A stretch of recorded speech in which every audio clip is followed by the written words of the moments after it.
उनको दे दीजिए। और जरा देखिए बंटवारा, महाराज दशरथ ने उस हबी का बंटवारा किया और कैसे करते हैं सुनिए। अर्ध भाग कौशल्य ही दीना, जो प्रसाद था पूरा उस प्रसाद के आधा भाग को यानी 2 भाग बांटे, 2 भाग का जो आधा भाग था उस आधे भाग को उन्होंने कौशल्या को प्रदान कर दिया। किसने? बोले महाराज दशरथ ने। बचा कितना? बोले आधा। उस आधे भाग के फिर से 2 भाग किए। गणित है, थोड़ा ध्यान से सुनिएगा वरना फिर आप भटक जाएंगे। एक भाग है पूरा प्रसाद का, मान लीजिए सपोज दैट एक फल है, उस फल को आधा काटा दशरथ जी महाराज ने, उस आधे फल को कौशल्या माता को दे दिया, बचा आधा। उस आधे फल को फिर उन्होंने 2 भागों में बांटा, उस आधे के आधे को कैकेयी को दे दिया, बचा कितना? 1/4, 1/4 बचा। उस आधे के आधे भाग के उसके फिर से 2 भाग किए और उन 2 भागों को उन्होंने अपने हाथ में लिया और हाथ में लेकर के किया क्या? सुमित्रा को नहीं दिया।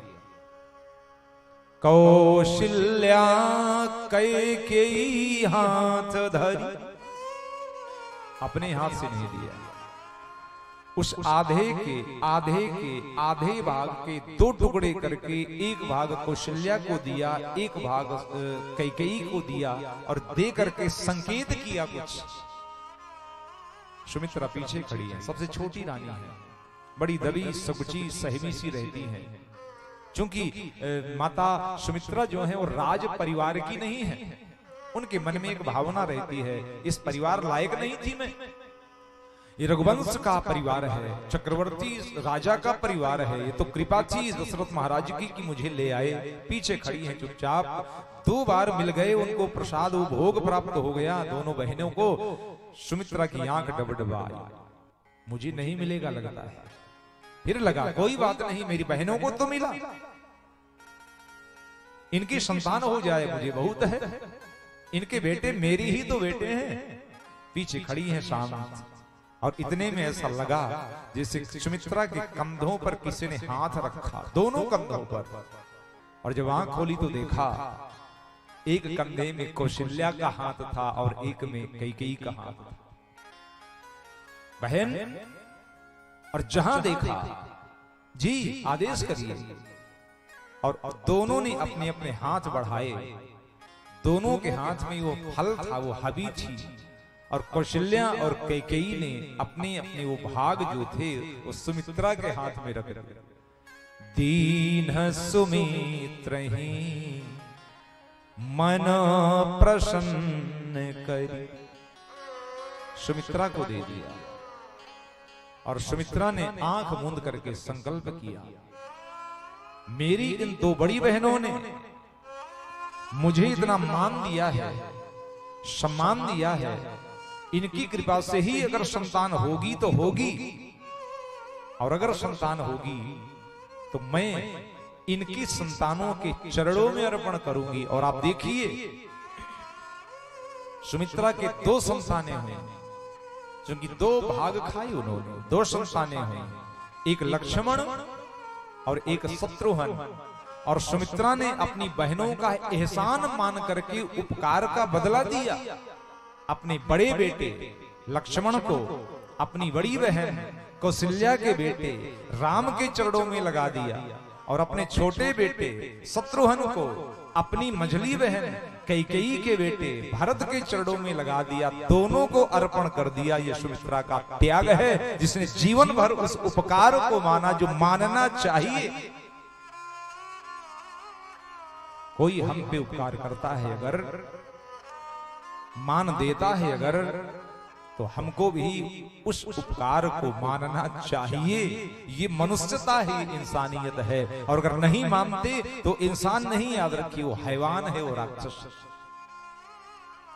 हमें कृतज्ञ होना चाहिए, ना कि कृतघ्न। दो शब्द हैं साहित्य की, कृतज्ञ और कृतघ्न।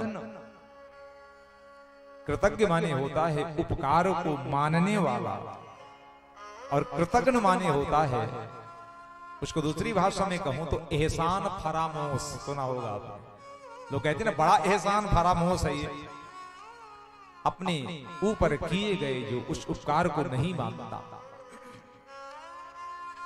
और इस तरह से प्रभु के आने का संकेत होने लगा, प्रकृति के रूप में संकेत हो रहा है।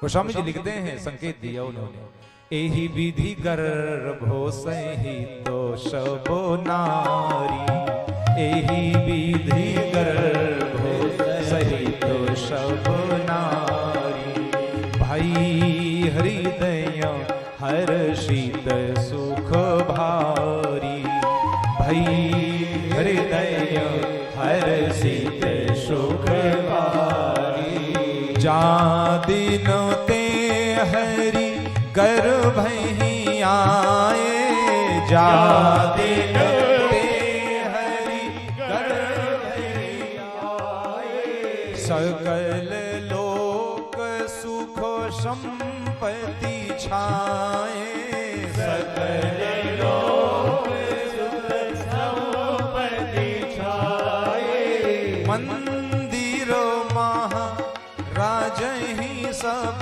रानी, मंदिर महाराज ही सब रानी, शोभाशीलो तेज की खानी, शोभाशीलो तेज की खानी, शोभाशीलो तेज की खानी, शोभाशीलो तेज की खानी। संतों ने कहा, गर्भन सहित भई सब रानी, गर्भ हुआ, उदर संपोषण होने लगा। लेकिन गोस्वामी जी को लगा ईश्वर कभी माताओं के, सांसारिक नारी के, महिलाओं के गर्भ में नहीं आता, तो उन्होंने थोड़ा सा संकेत बदल दिया। पहले लिखते हैं, जा दिन ते हरि गर्भ ही आए, गर्भ में आए, लेकिन फिर लगा परमात्मा का भी गर्भ में आता है क्या? तो उन्होंने आगे संकेत किया, मंदिर महाराज ही सब रानी, मंदिरों में विराजमान हैं, महलों में कौन है? शोभाशील तेज की खानी, एक के गर्भ में शोभा गुण आया भगवान का, एक रानी के गर्भ में शील गुण आया भगवान का, और एक रानी के गर्भ में तेज गुण आया भगवान का। याद रखिएगा, ईश्वर कभी भी सांसारिक नारी के गर्भ में नहीं आते, तो आता क्या है? बोले उनका कोई गुण आता है, उनका कोई अंश आता है, परमात्मा नहीं आता। ईश्वर तो अजर है, अमर है, अव्यय है, अनादि है, अनंत है, अखंड है, अछेद है, अभेद है। ईश्वर अजन्मा है। ईश्वर का एक नाम है अयोनिज, गर्भ में प्रकट आता नहीं है परमात्मा। तो कौन कौन से गुण आए? कौशल्या के गर्भ में आया कौन सा? शोभा, क्रमशः लिखा है गोस्वामी जी। मंदिर महाराज ही सब रानी, और रानियां कौन कौन सी हैं? बोले कौशल्या। फिर दूसरे नंबर की, थोड़ा जोर से बोलिए। सबसे बड़ी रानी दशरथ की कौशल्या। नंबर 2 की, कल बताया तो मैंने, बहरा हूं, थोड़ा जोर से बोलिए, और जोर से बोलिए। कैकेयी। और नंबर 3 की रानी सुमित्रा। जरा क्रम देखिए गोस्वामी जी का। मंदिर महाराज ही सब रानी, और जो गुण दिए उन्होंने क्रमशः दिए। सबसे बड़ी रानी है कौशल्या। कौशल्या के गर्भ में कौन सा गुण आया? शोभा। और कौन है शोभा? बोले राम। शोभा धाम राम नये नागर, श्री राम के रूप में शोभा आया, शोभा गुण आया। दूसरी रानी कौन है? कैकेयी। उनके गर्भ में क्या आया? शोभाशील, शील गुण आया। और शील गुण किसका है? बोले भरत का। गोस्वामी जी कई जगह संकेत करते हैं, भरत शील गुण बरनी न जाई। जो शील भरत में है, जो सौम्यता भरत में है, जो प्रेम का रस भारत में है, वो जल्दी मिलेगा। तीसरा गुण कौन सा? तेज। तो तेज गुण किस में आया? बोले दो बच्चे अभी। कौन? बोले लक्ष्मण और शत्रुघ्न। कौन है? बोले सुमित्रा के बेटे हैं। आप कहोगे राम की शोभा तो दिख गई, भरत जी का शील दिख गया, लेकिन इनका तेज कहां है? देखने की जरूरत है, सुनने की आवश्यकता है। जनक जी ने केवल धोखे से कह दिया वीर विहीन महे में जानी, और इतना तेज प्रकट हुआ, इतना तेज प्रकट हुआ कि लोगों के कान फट गए। हे भगवान, इतना चिल्लाए लखनलाल जी, खबरदार एक शब्द आगे बोले